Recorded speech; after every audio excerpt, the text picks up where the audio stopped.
ભગવાન અહીં નીચે આવે તો બધું તોડી નાખે, તો પછી બધા પાછા આવે તો પછી પાછું જોબ અને એવી બધી કેવી રીતે ક્યારે ચાલુ થશે, બધા ક્યાં લીવ કરશે? ભગવાન તોડી થોડા નાખે, ક્યારે કે છે આખું વર્થ જ્યારે 4 મિલિયન વર્ષ પછી કલ્કી ગોડ જ્યારે આવે ત્યારે આયા વર્લ્ડને સ્મેશ કરી દેશે આખું.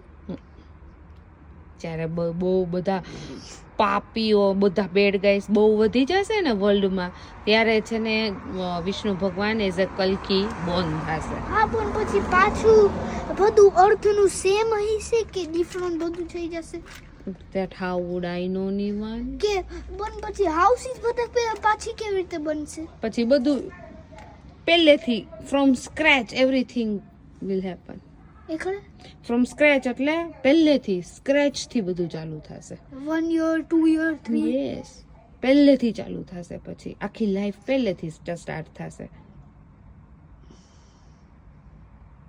ઓકે, તો બધા ઇંગ્લિશ હોય કેમ ડાય છે જાય? વર્લ્ડ એટલે everyone, English people, black people, Romanian, Indian, everything cover in world. વર્લ્ડમાં કોણ આવે? બધું વર્લ્ડમાં આવે. કલ્કી ભગવાન કેમ તોડી નાખે બધું?